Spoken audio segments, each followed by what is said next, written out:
is it being part of something that's so huge internationally? It was crazy. When I got my first audition for it, I actually asked, "Are you sure?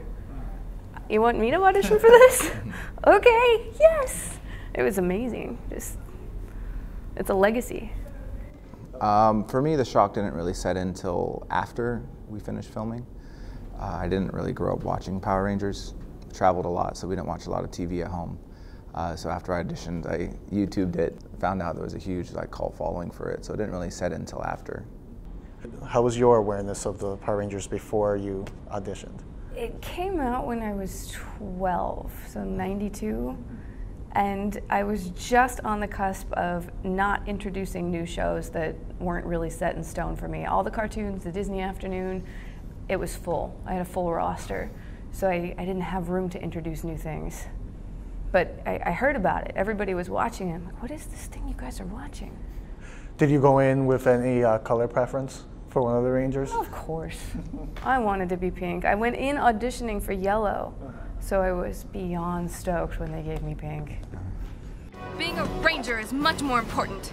That's great to hear. The rest of our cast they were huge fans of the show, so it was really great to see. I mean, our Red Ranger, Alex Hartman, who played Jaden, his favorite Ranger was the Red Ranger. They were all fans, so it was great to see their childhood dream come true. What was your reactions when you realized the scope of it? My season, there wasn't really this thing called social media. It didn't really exist. So we didn't get to interact with our fans except through fan mail, which 95% of it did not come to us. It went to corporate, and I have no idea where it ended up, but it's a shame we didn't get to interact with our fans. I'm happy that the current seasons have social media, and that we now do too, because we see the scope and the range. We have fans in countries I didn't even know existed.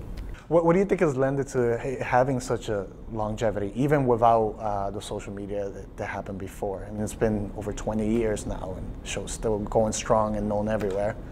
First off, the color, the nonstop action, the crazy imagination of the monsters, and then people turning into superheroes, and it's just, as you get older, you understand the teamwork and working together as a team, and the underdog coming up and stuff like that. That's what I was going to say. Yeah. It's an underdog system unless you work together, and they really instill values that most shows today there's nothing there. This show still does that. It teaches kids friendship and family and always take care of each other, and you can overcome the bad guys. I think initially it's just the action. Of course, the explosions.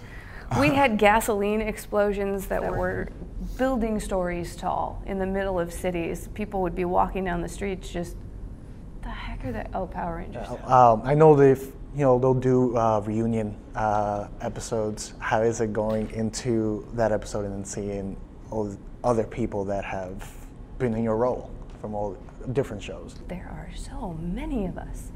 There's so many Power Rangers in the world. It's really fun. I've met a lot of them, and it's amazing. You kind of pass the baton to the next generation. Again, we're a big, it's a big family. It's interesting to see everyone's take on obviously the different characters, but just the colors. Everybody is really amazing. Yeah. So. Yeah. Now, stuntmen wear the suits, do all that stuff. You guys ever tempted to be like, let us have a try here? Yeah. We got well. Good.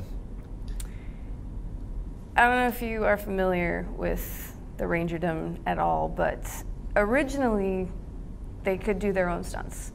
The first seasons did all of their own stunts for the most part, just the very dangerous stunts, obviously not. But they were very active in what they could do on screen. Then came the union with a little bit more rules saying we don't want to take the chance. Then came me. I really wanted to, but I was what the lead stunt guy called a cream puff, and I ended up shattering my leg training to do the stunts. So it came down, no more attempted stunts for any Rangers. When I actually went for my reunion episode and met that cast, they said, "Oh, you're that one." Yeah, thanks a lot. we had a couple times. I mean, obviously when we're in our civilian clothes, we do some of our stunts, but when we're in the suits, just because of the timing of the shooting, there's a first and second unit. It's just a quicker process. Well, and it is incredibly dangerous, some of the stuff that they do. Their stunt work is, the world should know the caliber of these stuntmen. My first day on set, a stunt guy got blown out a window in a fireball because the fire trick, it went off too soon. So he was actually in the fireball when he came out. He landed it, they patted him clean of flame, and he walked off. Just another day. They're amazing. Alpha Stunts, shout out. You guys are awesome. Now, they recently had the new movie coming out. Did you guys have a chance to see it? Good. Yeah, it came out on my birthday, so we Any went. thoughts on the new direction? It took some time for it to get to the actual, the action of everything. But overall, I thought it was phenomenal. Storyline was great, graphics were great. And the Rangers, great selection. I like them all, especially the pink. She's brilliant. I just wanted more fighting. I did too, but I'm a huge fan of the Breakfast Club movie, and this was kind of a nice crossover. It felt like kind of the Breakfast Club Power Rangers, which was the whole way through. I was like, I like this. This is good. Just fight. There was a shout out to my season. When the dad was actually going through the town, he was on the phone to the Red Ranger, he was saying where he was. He gave the street names, and one of them was the town in which my season was set. So he's like, I'm on Reefside and Mariner Bay. And people around us were all cheering, and I was with the guy who played my dad, and we're like, hey guys.